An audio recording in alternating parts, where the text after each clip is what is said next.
Qu'est-ce qui pousse les gens au Congo d'intégrer à la franc-maçonnerie? Et pourquoi on n'a que 1% des francs-maçons au Congo qui sont riches? Parce que 90% c'est des pauvres types. Il y a aussi des retraités là-bas. Hein? Il y a aussi des jeunes chômeurs là-bas. Même si on finit souvent par les déloger. Parce que l'une des choses qu'on a reproché aussi à Dominique Okemba, lorsqu'il était à la tête de la gestion maçonnique de la loge du Congo, c'est qu'il a permis trop de gens d'entrer dans la loge du Congo. Mais balaki batomoko yampasi. Parce que vous savez, il y a eu l'illusion qu'on a donnée aux gens. Parce qu'aujourd'hui, bon nombre de nos politiciens sont dans la loge maçonnique au Congo, par suivisme parfois de ses dirigeants ou surtout de M. Denis Sassou Nguesso. Donc les gens ont cru, je dois rentrer là-bas, je serai le frère de lumière de Jean-Dominique Okemba, le frère de lumière de Bouya, le frère de lumière de Sassou. Ça va me permettre d'avoir les postes, même si il est recommandé dans la franc-maçonnerie de faire l'entraide. Là aussi, j'aimerais rappeler cela à vous les chrétiens. Les chrétiens, vous aimez souvent nous mettre les versets bibliques, mais ceux qui sont vraiment dans l'entraide, ça a été démontré, ce n'est pas moi qui le dis, c'est les francs-maçons. Ceux qui sont les véritables acteurs de l'entraide, c'est les francs-maçons. Bah, francs-maçons partout au Kokende. Ceux qui a reconnaître yo, causa frère de lumière na ye, à ko aider yo. À côté, on a dans la vérité. Et vous allez les voir même sur les réseaux sociaux, ils ne parlent pas. Mais vous, les faux chrétiens là, les maïeza qu'on a là qui font que chaque dimanche dire Alléluia. Ce qu'on appelle sur Attends-moi verre et aboyer. Oh, mais tu sais, Lévan, il était passé à la maison, hein. Je lui ai donné un petit verre, hein. Oh, merci, merci. Toi, tu es un frère de lumière. Et il a bu ça avec alacrité, hein. Mais eux, ils se font du bien parce que c'est la loi de leur loge. Mais le problème, c'est que dans le Congo, n'a pas si. Na nzala. Bon, comme ici, il y a un canal facile. Il y a misala. Eux, ils sont pas bêtes. Les gens de Dominique Okemba ne sont pas bêtes. Les stations ne sont pas bêtes. Maintenant, bango pe baza batomoko ya ba dimension. Ba comme on a ba étoile. Je vous dis la vérité, moi t'es Papa Malik. Merci à ceux qui bénissent le live. Donc, Jean-Marie, je vais ouvrir rapidement cette parenthèse-là pour que vous puissiez comprendre pourquoi Jean-Marie Mokoko, spirituellement, il était déjà atteint. Son combat ne pouvait pas politiquement être une victoire. Jean-Marie Mokoko a été initié le même jour que Sassou Nguesso. Ce sont les jumeaux, parce que en franc-maçonnerie, lorsque vous êtes initié le même jour, vous êtes les jumeaux. Leur initiation a eu lieu à Dakar au GL9, c'est-à-dire en cycle, la Grande Loge nationale de France. Ceux qui les avaient parrainés, ce sont, prenez note, Bazalaki avant Bango, Parenaka, Raymond Ibata, PDG de AGC, et Antoine Ebvundu, ancien DGA. Il y a eu aussi Émile Wosso, ça c'est aussi un grand maçon, Émile Wosso.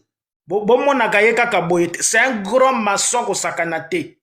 Donc, faites très attention. Non, on ne peut pas oublier Mathias Nzo. Les Mathias Nzo sont dedans. La liste est longue. J'étais en train de lire. Maman Bijou, sale attention, surtout toi. Maman Bijou, j'ai eu une révélation pour toi. Fais attention. Les frères de lumière te guettent, Maman Bijou. Pour toi, ce qui est bien, tu vas déjà au Nigeria. Donc, moi, qui m'a sauvé. Vraiment, qui m'a bien une anticipation. Vraiment, tu es jolie, mais spirituellement, tu es aussi intelligente. Donc, tu avais su anticiper les choses pour Barry. Mais fais attention. Parce que l'inattention peut faire associer les frères de lumière. Je te donne l'information. Oliver n'avait pas parlé. Ah, je vous parle. Parce que Jean-Marie Mokoko est tombé comme ça. Votre leader là, Jean-Marie Mokoko. Il a été initié le même jour que Sassou Nguesso. Or, en franc-maçonnerie, quand tu es initié le même jour que l'autre, vous êtes des jumeaux. Le jumeau ne peut pas faire du mal à un autre. C'est comme ça. Quand tu oses faire du mal à un autre, tu tombes. Surtout quand l'autre est au-dessus de toi. C'est les lois de la franc-maçonnerie. Donc je ne sais pas Jean-Marie Mokoko, quand il rentrait là-bas, s'il rentrait avec sa tête, oh, s'il rentrait avec sa calvitie. Je ne l'insulte pas, moi-même j'ai bientôt la calvitie qui va sortir. Donc c'est normal. C'est une réflexion. Alors, dans la franc-maçonnerie, on peut notamment citer les Congolais qui étaient là-bas avant les Sassou, avant les Mokoko. Mathias Nzo. Franc-maçon ya monene Mathias Nzo. Ya Marion Manzimba. Lui Bakabadjo. Voilà un vrai maçon. Hein? Parce que vous avez souvent l'impression de venir seulement nous mettre sur les réseaux sociaux le nom de Sassou. Ceux dont je vous cite, ils étaient de la franc-maçonnerie avant Sassou. Donc, lui Bakabadjo. Armand Moyikwa. L'ancien recteur de l'université Marien Ngouabi. Donc, à l'université Marien Ngouabi, la majorité des profs là, c'est des francs-maçons. Wabari, le ministre de la Justice de l'Issouba là. Gros franc-maçon. Bon, lui, il ne se cache pas hein, sur les réseaux sociaux. Vous voyez comment il défend même les francs-maçons. Alors, dans la franc-maçonnerie, un jumeau ne doit jamais nuire à un autre jumeau car cela entraînerait une fin tragique. C'est ce que Mokoko avait ignoré. Mokoko aujourd'hui est en train de payer les conséquences de cet engagement maçonnique qu'il n'avait pas respecté. Mokoko est initié le même jour que Sassou dans la franc-maçonnerie à Dakar. Dans la Grande Loge nationale de France, la GL9. On dit à Mokoko, Sassou c'est ton jumeau. Tu ne dois jamais le faire du mal. Voilà pourquoi vous allez vous rendre compte que les francs-maçons ne se font pas du mal. Ils peuvent avoir des contradictions, mais ils ne peuvent jamais se faire du mal. L'Issouba était franc-maçon. Vous savez que Sassou avait la possibilité de bombarder là où l'Issouba était. Même l'Issouba avait la possibilité de bombarder là où Sassou était. Mais pourquoi ils n'ont jamais fait ça? Parce que les francs-maçons, entre eux les frères de lumière, ils ne se font pas du mal. Parce que si tu fais du mal à l'autre, les conséquences qui vont arriver seront gravissimes.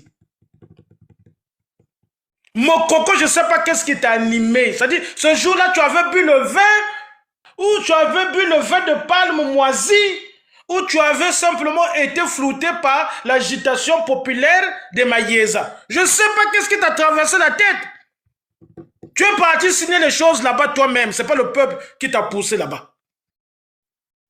Maintenant, on te dit de respecter ça, tu oublies de respecter ça, tu deviens leader. Oh, moi, je dois faire fuir ce président paresseux. Mais tu as travaillé avec lui pendant longtemps. Oh, ce président tribal. Tu as oublié que l'autre savait où t'attendre. Parce que, vous savez, les Sassou sont forts parfois. C'est parce qu'ils savent anticiper spirituellement. Les gens Dominique Okemba là, ils sont forts parce qu'ils savent anticiper spirituellement. Voilà pourquoi je vous dis que ça la politique na Congo faut à la Ndoki. Hein? Restez pour vous sur les réseaux sociaux, parloter, discuter sur la politique. Mais faire la politique au Congo, si tu n'es pas sorcier, on va te bouffer cru. On va te bouffer toi, on va même pas te bouffer le matin. Toi, on va te bouffer à minuit. Tu es parti. Quand on va se réveiller là, on n'aura même plus la force de te pleurer. Parce que d'un minuit, il y a Kiyo. Marien Ngouabi, on lui disait, fais attention. On est en train de voir que toi, ta fin sera bizarre. Non, ne vous inquiétez pas, moi je suis un militaire. Mais il ne savait pas qu'il était entouré de gens qui spirituellement étaient en train de composer. Donc quand vous rentrez dans ces choses-là, de franc-maçon, préparez-vous. Vous croyez que non, je suis seulement rentré, j'ai signé, j'ai maintenant des frères de lumière. Spirituellement, si tu n'es pas fort, on te prend. Qu'est-ce qui s'est passé avec Jean-Dominique Okemba? C'est aussi l'information que je devrais vous donner ici. Jean-Dominique Okemba n'a pas été chassé de la franc-maçonnerie du Congo. Il a démissionné parce que Jean-Dominique Okemba doit aller occuper un poste éminent dans la franc-maçonnerie russe. Parce que j'ai écouté les Mayeza qui ne lisent pas. Le problème avec moi, c'est ça. Je fais les débats avec les Mayeza. Oh, la Russie, qui franc-maçonnerie est à la caté. Quand vous êtes Mayeza, vous ne lisez pas, vous ne vous documentez pas, vous n'êtes pas informé. Je vous dis, en Russie, il y a la grande loge de Russie. C'est très important que vous puissiez connaître cela pour ne pas que vous puissiez raconter des salades. Les Russes ont leur propre loge de la franc-maçonnerie, tout en respectant la constitution d'Anderson. Donc, lui, il sera Jean-Dominique Okemba, l'amiral. Parce que moi, je croyais qu'il était la morale, mais il devient l'amiral. Parce qu'il sera le représentant de la loge de Russie en Afrique, de la grande loge de Russie en Afrique. Maintenant, la question qu'on doit se poser, qu'est-ce que cette grande loge de Russie va nous apporter au Congo? Quel est le soutien que la sassoucratie va avoir à travers cette grande loge de Russie qui va bientôt s'installer au Congo le mois prochain? Et Jean-Dominique Okemba sera le représentant. Et comme tu ne peux pas occuper deux responsabilités dans les loges occidentales et russes, donc c'est une stratégie que Sassou a fait. Bon, je démissionne, va là-bas. Or, il est dit dans les textes de la franc-maçonnerie, Papa Martin, une démission est toujours cachée. Mais pourquoi cette démission a été rendue publique? Mais c'est une manière de vous sonder. Sassou vous a sondé. Vous avez ignoré que Okemba et Sassou, non pas seulement ils ont des liens familiaux, mais ils sont liés spirituellement, ils sont unis. Vous ne pouvez pas les séparer. Donc, ils ont fait sortir la démission là pour voir votre méchanceté, pour voir votre colère et votre idiotie. Il faut maintenant voir. Que faire? Je te dis, la toile est en fait. Même les babas ont commencé à parler. Même les Mayeza qui ne savent pas qu'est-ce que la franc-maçonnerie ont commencé à dire des choses avec alacrité. Mais là, ils vous démontrent toujours qu'ils ont de l'anticipation. C'est ça la politique. Il faut savoir anticiper les choses.